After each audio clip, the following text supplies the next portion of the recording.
नमस्कार, मैं शिवांगी। आप देख रहे हैं माय भारत न्यूज। उस मुल्क की सरहद को कोई छू नहीं सकता जिस मुल्क के लोग उसे मुसीबत में देख अपना सब कुछ न्योछावर करने को तैयार हो जाते हैं।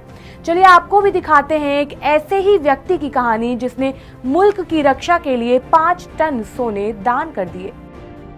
हैदराबाद के नवाब महबूब अली खान के बेटे मीर उस्मान अली खान ने वो किया जो आज तक भारत के लिए कोई नहीं कर पाया। उन्होंने चीन से होने वाले युद्ध की तैयारियों के लिए जरूरी पैसों की पूर्ति करने के लिए पूरा 5 टन सोना भारत सरकार को दान कर दिया था। 1965 में दान किए गए 5 टन सोने की कीमत आज के जमाने में करीब 1500 करोड़ रुपए होगी। हैदराबाद के मीर उस्मान अली खान भारत के सबसे अमीर व्यक्ति थे। उनकी अमीरी का अंदाजा इस बात से ही लगाया जा सकता है कि उनका खुद का एक बैंक था। उन्होंने ही 1944 में स्टेट बैंक हैदराबाद की स्थापना की, जो बाद में बदलकर स्टेट बैंक ऑफ इंडिया बन गया। उन्हें मिलियनेयर ऑफ द वर्ल्ड का रिकॉर्ड भी मिल चुका है। मीर उस्मान अली भारतीय इतिहास में सबसे अधिक दान देने वाले व्यक्ति हैं। ना इनसे पहले और ना इनके बाद व्यक्तिगत था सामूहिक रूप से इतना बड़ा दान दिया गया हो। उनके द्वारा देश के लिए दिया गया दान इतिहास के पन्नों में दर्ज हो गया। साल 1965 में पाकिस्तान के साथ हुए युद्ध में जीतने के बावजूद भारत की आर्थिक हालत काफी नाजुक हो गई थी, क्योंकि 1962 में चीन से हुए युद्ध में भयंकर जानमाल की हानि हुई, जिससे अच्छे से उबर पाने से पहले पाकिस्तान के साथ हुए युद्ध ने भारत को आर्थिक हालत पर कमजोर कर दिया था। यही कारण रहा कि पाकिस्तान से युद्ध जीतने के बावजूद आर्थिक हालत पर अपनी कमजोर स्थिति को देखते हुए भारत को हर समय चीन के दोबारा आक्रमण का डर सता रहा था।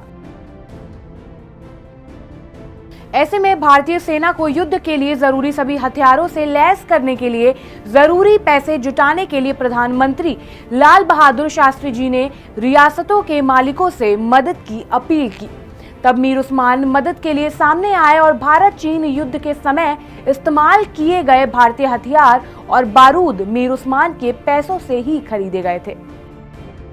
हैदराबाद के मीर उस्मान अली खान ने सामने से प्रधानमंत्री शास्त्री जी को हैदराबाद बुलाया और अपनी तरफ से 5 टन सोना राष्ट्रीय रक्षा कोष में दान कर दिया। अगर मीर उस्मान 5 टन सोना दान ना करते तो आज भारत के बड़े हिस्से में चीन का अधिकार हो जाता। आपको ये जानकर थोड़ी हैरानी होगी कि मीर उस्मान अली ने ही भारत के पहले हवाई अड्डे का निर्माण कराया था। उस्मानिया यूनिवर्सिटी हैदराबाद की स्थापना भी उन्होंने ही की थी। इन्होंने दान देते वक्त कभी किसी का मजहब नहीं पूछा। इन्होंने जहाँ एक तरफ अलीगढ़ मुस्लिम यूनिवर्सिटी को 5 लाख रुपए दान किए, वहीं दूसरी तरफ बनारस हिंदू यूनिवर्सिटी को भी 10 लाख रुपए भेजे थे। मीर उस्मान अली की सादगी का अंदाजा इसी बात से लगाया जा सकता है कि उन्होंने एक टोपी और एक कंबल में पूरी जिंदगी गुजार दी। उन्होंने कभी चांदी और सोने के बर्तनों में खाना नहीं खाया, बल्कि उनके लिए एक टीन की प्लेट बनाई गई थी, जिसका उन्होंने जिंदगी भर इस्तेमाल किया। इनकी नमाज़े जनाजा में 1 करोड़ से भी अधिक लोग आए थे। दस्तावेजों के मुताबिक, यानी कि निजाम म्यूजियम में मौजूद दस्तावेजों के मुताबिक, ये जनाजा दुनिया का सबसे बड़ा जनाजा था।